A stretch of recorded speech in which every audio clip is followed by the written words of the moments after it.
Hello learners, welcome to edification. मैं हूं आपका दोस्त और टीचर नितिश उपाध्याय। आज हम द फन दे हैड का वर्ड मीनिंग वोकैबुलरी हम लोग देखेंगे। द फन दे हैड की कुछ इंपॉर्टेंट वर्ड मीनिंग्स देखेंगे। तो चलिए शुरू करते हैं इस वीडियो को। पहला वर्ड है हमारे सामने हेडेड। हेडेड कहते हैं हम जब कोई चीज़ किसी डायरेक्शन में बढ़ रही हो तो हम कह सकते हैं कि it is headed towards that direction, ऐसा कुछ। इसके अलावा किसी पेज पे या किसी किसी पेज पे एक मार्क जो ऊपर लगा हुआ हो, जिस पे कोई हेडिंग हो, कोई कैप्शन हो, तो हम कह सकते हैं इट इज़ हेडेड फलाना डिमाका जो भी है। जैसे डायरी के ये दो पेज हैं, एक है हेडेड 20 और एक हेडेड 21। हम कह सकते हैं the diary was headed 20 and whatever the date, यहाँ जो भी डेट है तो 20th मार्च मुझे दिख नहीं रहा है, सॉरी 20th दिसंबर। तो ऐसा कुछ हम इस डायरी के बारे में कह सकते हैं। This page was headed Ezra, is headed Ezra. Similarly इस पेज के बारे में हम कह सकते हैं this page is headed to Peter.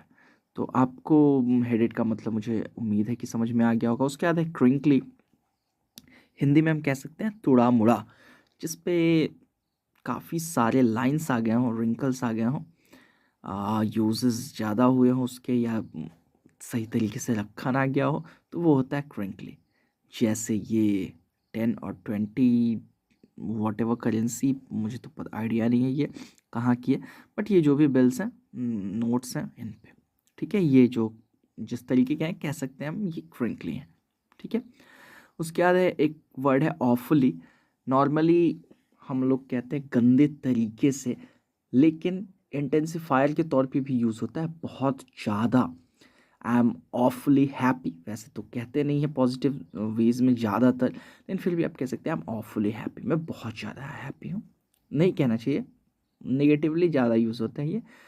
She is awfully dirty, वो बहुत ज़्यादा गंदी है, इस तरीके से। फिर एक वर्ड आया है एटिक।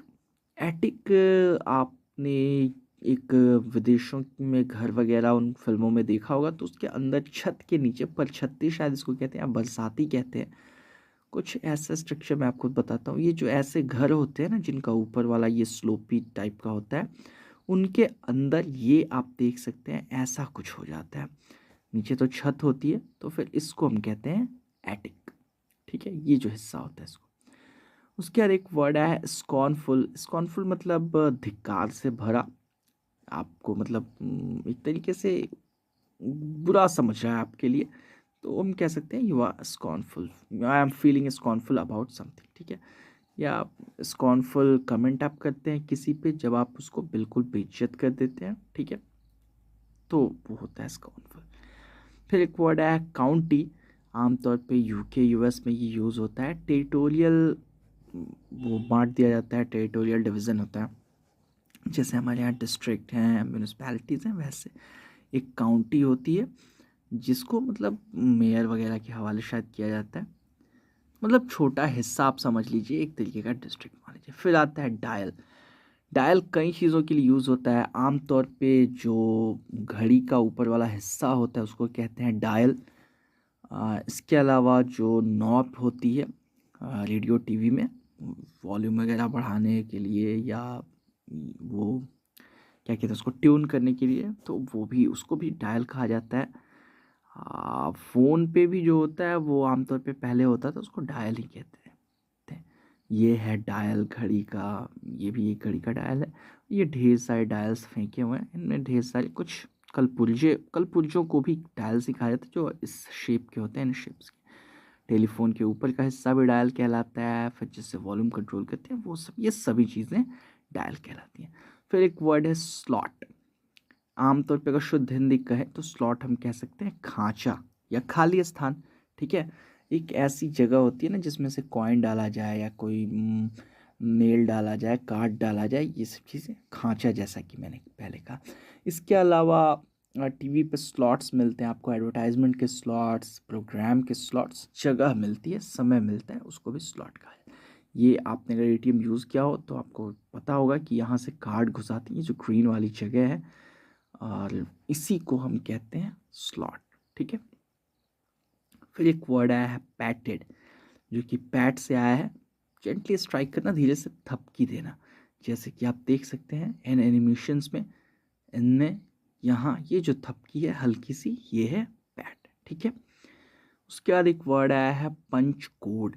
पंच कोड चूँकि मैंने कंप्यूटर्स पढ़ा हुआ था तो मुझे तो मिलते ध्यान में था कि ये क्या होता है, बट आप लोगों को शायद पता ना हो। एक तरीके का पहले कार्ड यूज़ होता था, बहुत पहले पंच कार्ड, जिस पे डेटा को पंच करके स्टोर किया जाता था, मतलब छेद छेद करके, छोटे बड़े छेद अलग अलग तरीके के, ठीक है। तो पंच कार्ड पे स्टोर करने के लिए इस कोड का यूज़ किया जाता था, जिसको पंच कोड कहा जाता था।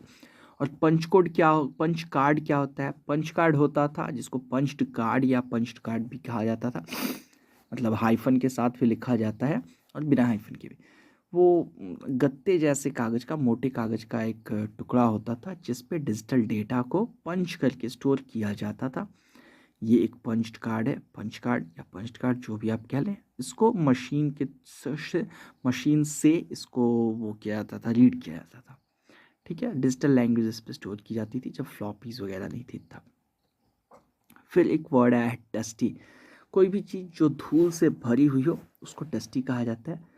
इसके अलावा किसी चीज़ जिसमें ओरिजिनलिटी ना हो, बिल्कुल नयापन ना हो, जो उसको भी कह सकते हैं डस्टी। जैसे ये कार है, ये इट्स अ डस्टी कार, हालांकि नई है लेकिन इस पर काफ़ी धूल जमी हुई है। और यहाँ एक डस्टी पियानो है और फिर एक डस्टी रोड है हमारे सामने, ठीक है। उसके बाद एक वर्ड आया है नॉन कैलेंटली। नॉन कैलेंटली, ठीक है। नॉन कैलेंटली का मतलब होता है ना जिसको किसी चीज़ की परवाह नहीं हो। इन अ कंपोज्ड एंड अनकंसर्न्ड मैनर, यहाँ लिखा ही हुआ है, इनके बिना परवाह के, लापरवाही से, कैजुअली आप कह सकते हैं, ठीक है।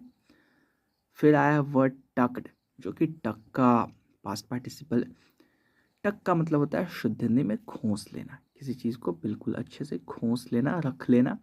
बच्चों को जब बिछावन में माँ बाप लिटा देते हैं, उसको ऊपर से रजाई वजाई डाल देते हैं, तो भी हम लोग कहते हैं उनको टक कर दिया गया। शर्ट को लोग अंदर करते हैं, खोस लेते हैं, उसको भी टक कर लिया गया, ठीक है। फिर एक वर्ड आया है लिट। हिंदी कहा जाए इसका तो मतलब जिस चीज़ पर रोशनी पड़ रही हो, जो जगमग हो, रोशन हो, वो है लिट। कोई चीज़ जल रही हो वो भी लिट है।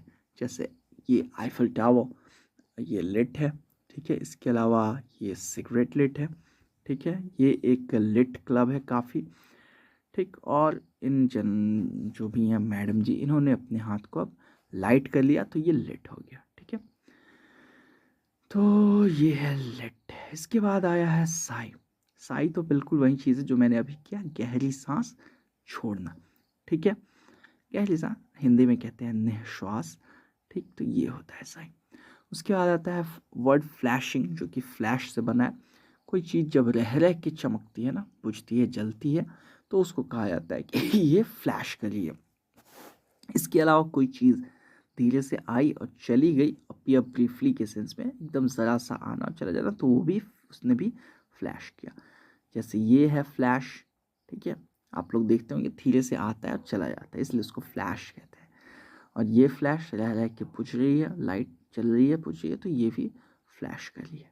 तो इसमें तो इतने ही वर्ड्स थे। उम्मीद करता हूँ आप लोगों को समझ में आया होगा और ये वीडियो काम आया हो आपके सॉरी। तो मिलते हैं अगले किसी वीडियो में, तब तक के लिए stay safe, take care and keep learning.